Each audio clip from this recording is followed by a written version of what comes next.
देखो भाई, class 7th वाले सारे बच्चे पैरामीटर एंड एरिया कराते हैं चैप्टर 11। पैरामीटर और एरिया दो चीज़ें हैं, इनमें कोई ज़्यादा डिफरेंस है वो थोड़ा थोड़ा मैं तुम्हें बता देता हूँ। जैसे कोई शेप है, मान लो ये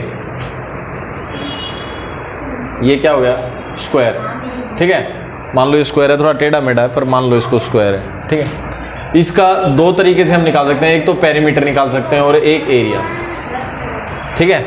एक क्या निकाल सकते हैं, पेरीमीटर और एक एरिया। पेरीमीटर में क्या हो गया, अगर हम यहाँ से स्टार्ट करते हैं, इधर गए इधर गए इधर गए और वापस इधर आ गए, तो हमने जितनी डिस्टेंस कवर की ना वो इसका क्या हो गया, पेरीमीटर। समझ गए क्या हो गया, पेरीमीटर। सपोज करो इसकी साइड है 5, तो स्क्वायर की चारों साइड इक्वल होती हैं, तो पेरीमीटर क्या हो जाएगा 4 × 5, क्योंकि 4 साइड है और एक साइड की वैल्यू कितनी है 5, तो 5 4 जा 20। अब मान लो इसी का हमें एरिया निकालना है। क्या निकालना है, एरिया। तो एरिया कैसे निकालते हैं, पेरीमीटर में तो मैंने तुम्हें बताया यहाँ से घूम के वापस आ जाओ, ये डिस्टेंस हो गई। और एरिया में ये जो अंदर का है ना, अंदर का ये होता है, तो एरिया को मल्टीप्लाई करके निकालते हैं। स्क्वायर की साइड दोनों इक्वल है, 5 और 5, तो एरिया में हम क्या करेंगे 5 × 5, 5 5 जा 25। आगे समझ में। एरिया कम भी हो सकता है और ज़्यादा भी हो सकता है, दोनों बातें हैं, डिपेंड करता है फिगर के ऊपर, ठीक है। कैसा डिज़ाइन बनता है उसके ऊपर डिपेंड करता है। तो ये बेसिक था, थोड़ा इंट्रो टाइप का।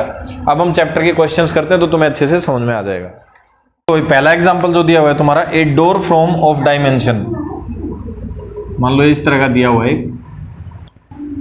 और एक इसमें गेट है, ठीक है।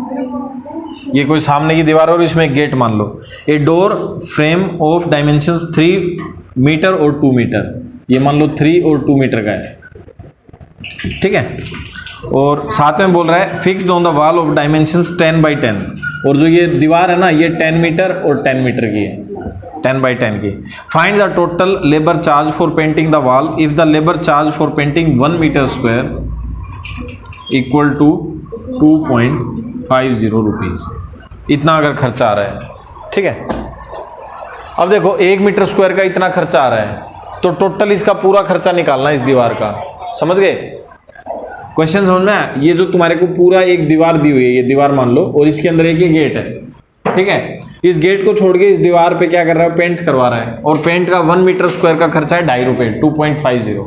तो बोल रहा है टोटल कितना खर्चा होगा। तो हम पहले तो इस पूरी दीवार का एरिया निकाल लेते हैं। तो एरिया ऑफ ए वॉल, तो 10 × 10 हो जाएगा, कितना हो गया 100 मीटर स्क्वायर, ठीक है। एरिया स्क्वायर में लिखते हैं और पैरामीटर सिंपल मीटर में। इतना आ गया समझ में। फिर हम ये जो है ना, ये गेट दिख रहा है तुम्हें, इस गेट को माइनस कर देंगे इसमें से। इस गेट का एरिया कितना होगा, ये तो हो गया वॉल का एरिया, ठीक है। फिर एरिया ऑफ गेट का कितना हो जाएगा 3 × 2, 3 2 जा 6 मीटर स्क्वायर, इतना हो गया। 100 में से 6 माइनस कर देंगे, कितना बचेगा 94 मीटर स्क्वायर, इतना बचेगा। अब 1 मीटर स्क्वायर का खर्चा है कितना 2.5 रुपये। 1 मीटर स्क्वायर का कितना खर्चा था 2.5 रुपये था ना। तो अब टोटल 94 का कितना होगा, तो 94 को इससे मल्टीप्लाई कर दो। 1 मीटर स्क्वायर का इतना है तो 94 का कितना होगा 94 × 2.50, ठीक है। पॉइंट हटाओ, नीचे 100 लिख दो, 0 से 0 कट गई, इससे काट दो, इसको 5 से काट दो, 5 5 जा 25, 5 2 जा 10, 2 से इसको काट दो, 2 4 जा 8, 2 7 जा 14, ऊपर 5 और 47 बच गया, मल्टीप्लाई कर दो 20 22 23, 235 रुपीज़। कितना हो गया 235 रुपीज़। समझ में आया, कोई डाउट इसमें है, कोई डाउट हो तो बोल लो, ठीक है। पहला एग्जांपल समझ में आ गया। ये किसका था, पैरामीटर का नहीं था, एरिया का था ये, ठीक है। अब दूसरा एग्जांपल देखो तो क्लियर होता चला जाएगा। ये मिटा देता हूँ।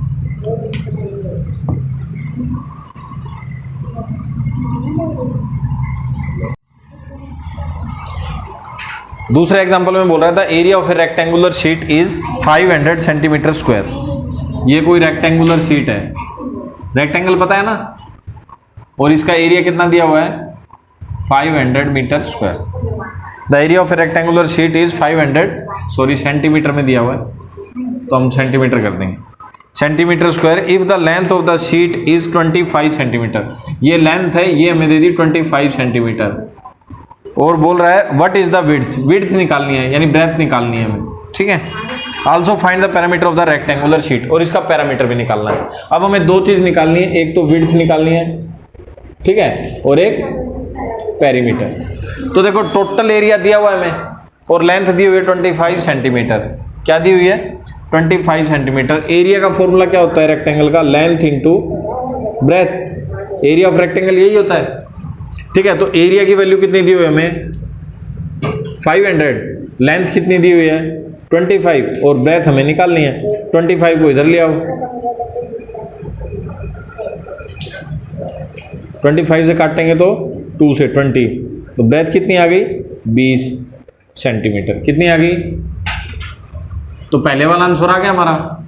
आया समझ में? कोई डाउट यहाँ तक?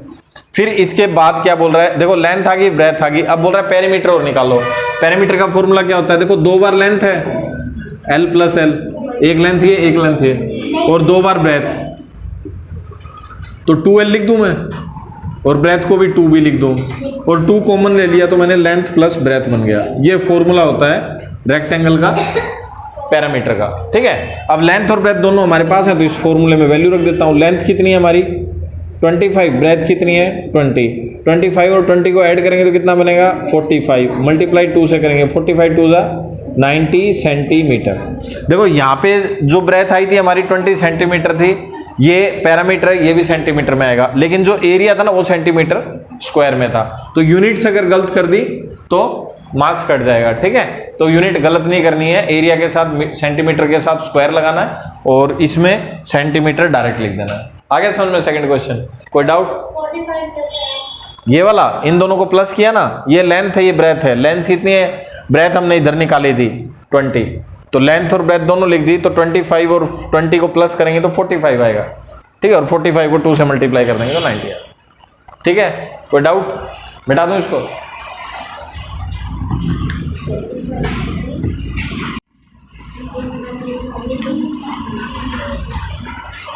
ये हो गए तुम्हारे 2 एग्जाम्पल। अब तीसरा एग्जाम्पल देखते हैं भाई। तीसरे एग्जाम्पल में Anu wants to fence the garden in the front of her house. उसका घर है, उसके सामने वो क्या बनाना चाहता है? एक बाड़ा बनाना चाहता है, गार्डन बनाना चाहता है, on 3 side of the length. देखो सपोज करो, मान लो ये घर है, इस साइड में घर बना हुआ है, ठीक है, यहाँ पे घर बना हुआ है, और यहाँ पे वो गार्डन बनाना चाहता है इस साइड में। तो एक साइड में तो घर की दीवार हो गई, इधर हाउस हो गया, ठीक है, और ये 3 साइड बाकी अलग दीवार रह गई। अब बोल रहा है Anu wants to fence the garden in the front of house on 3 side with length 20 12 12। तो ये तो 12 ले लेते हैं, ये भी 12 ले लेते हैं, और ये वाली 20 ले लेते हैं, तो 20 12 12 दी हुई है। Find the cost of fencing at the rate of 150 पर मीटर।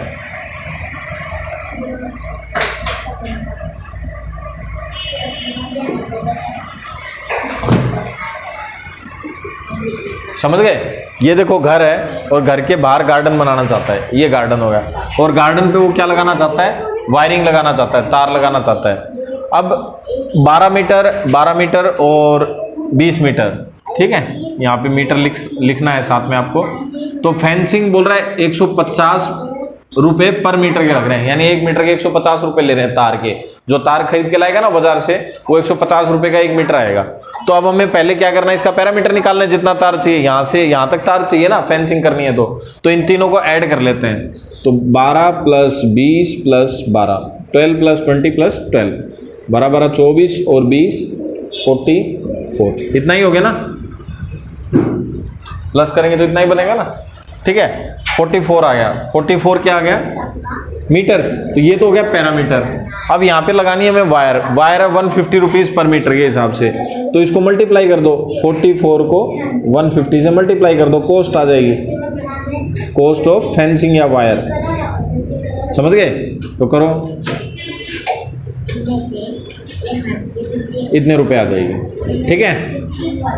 मल्टीप्लाई करोगे तो 6600 रुपये आ जाएगी, 6600 रुपीज़। समझ गए? और बड़ा मुंह कर ले उबासियाँ लेने के लिए, नालायक। याद हो गए? सुनता हूँ, इतना आ गया समझ में? 4th का देखो भाई, मिटा दूँ ये वाला? समझ में आ रहे हैं ना, या ऐसे ही यहाँ कर रहे हो? हैं? आ रहा है, चलो बढ़िया है। फिर फोर्थ का दिया हुआ है example, a wire is in the shape of square of side 10 centimetre. और इसमें आएगा 60।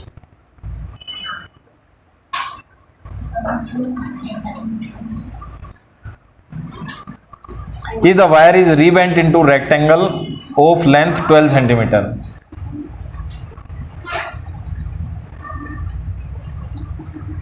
find its breadth,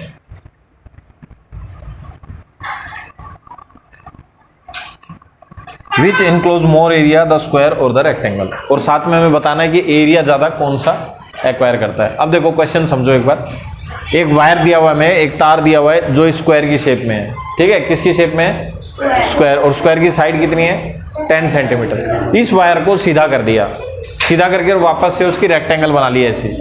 अब रेक्टेंगल की हमें लेंथ दे दी और ब्रेथ फाइंड करनी है। लेंथ तो दे दी और बोल रहा है ब्रेथ निकाल दो, ठीक है। तो कैसे करेंगे, देखो पहले ये वाला देखो, पहले इसका पैरामीटर निकाल दो। 4 साइड होती है स्क्वायर की, तो पैरामीटर कितना हो जाएगा 4 इंटू साइड यानी 40 सेंटीमीटर, यानी ये टोटल वायर कितना है 40 सेंटीमीटर का। अब इसका पैरामीटर क्या होता है, देखो लेंथ 2 बार यानी 12 प्लस 12, क्योंकि रेक्टेंगल की अपोजिट साइड इक्वल होती है तो ये भी 12 होगी, ये 12 और ये 12। और ब्रेथ हमें निकालनी है, तो ब्रेथ हमें पता नहीं, तो ब्रेथ प्लस ब्रेथ कर देता हूँ, ठीक है। और पैरामीटर इसी के इक्वल होगा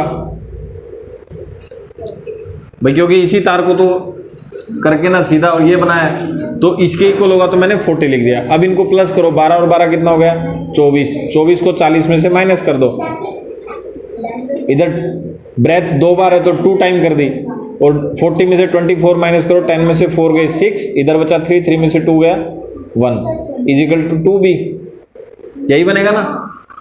अब ये 2 मल्टीप्लाई में इसको इधर डिवाइड में ले आते हैं, 16/2 इक्वल टू ब्रेथ, 2 8 जा 16, ब्रेथ की वैल्यू कितनी आ गई 8, तो यहाँ पे हमारी ब्रेथ जो है वो कितनी आ गई 8, ठीक है। ये निकल गई एक चीज, पैरामीटर निकल गया, ब्रेथ निकल गई। अब बोल रहा है एरिया किसका ज्यादा है, तो दोनों का एरिया और निकाल देते हैं। स्क्वायर का एरिया कितना होगा 10 इंटू 10, और रेक्टेंगल का एरिया कितना होगा 12 इंटू कितना आया था हमारा 8, तो ये कितना हो जाएगा 10 10 जा 100, और ये कितना हो जाएगा 96, और सेंटीमीटर में है तो सेंटीमीटर स्क्वायर। तो कौन से का एरिया ज़्यादा है स्क्वायर का, square enclose more area than rectangle. समझ गए, ये चौथा एग्जाम्पल था। अब एग्जाम्पल नंबर 5 देखते हैं भाई, लास्ट एग्जाम्पल है हमारा, कंप्लीट भी हो जाएगा। मिटा दूं,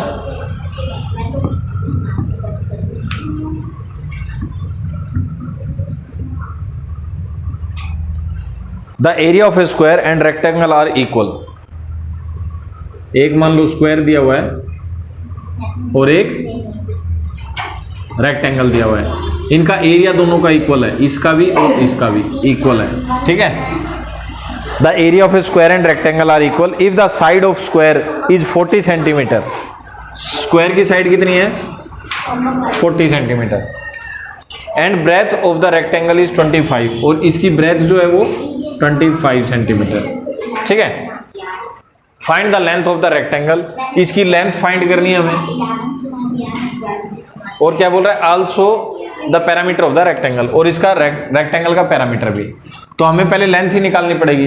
एरिया क्या होता है साइड इंटू साइड यानी 40 इंटू 40, स्क्वायर का यही होता है, और रेक्टेंगल का क्या होता है लेंथ इंटू ब्रेथ, तो लेंथ इंटू ब्रेथ हमें दी हुई है 25।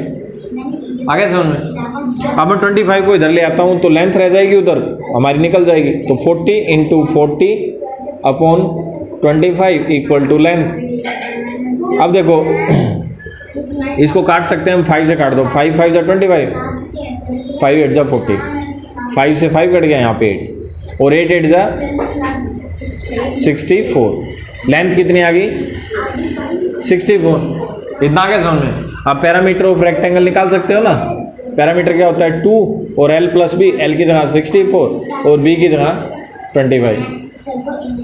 ओ सर बहुत ज़्यादा बोल रही है, जब से इधर मेरा चल रहा है लेक्चर उधर तेरा चल रहा है, जब से लगी हुई है। अरे चुप है, चुप चुप। 64 और 25 को जोड़ दो, 5 और 4 9 6 7 8, ठीक है। और अब इनको मल्टीप्लाई करो, 178 मीटर में सेंटीमीटर में जिसमें भी है वही लिख दो। देखो एरिया था ना, यहाँ पे स्क्वायर लिखना था अपने को, ठीक है। 178 जो है पैरामीटर आ गया रेक्टेंगल का। रेक्टेंगल का पैरामीटर का फॉर्मूला हो गया ना, तो ये 178 आ गया। आंसर चेक कर लो, सही निकाला ये, तो भट्ठा बैठा मिले अपना, नहीं सही है 178 सेंटीमीटर, ठीक है। तो ये हो गया एग्जाम्पल, एक्सरसाइज कराएंगे कल, ठीक है। आज के लिए काफ़ी हो गया और घर से प्रैक्टिस कर लेना।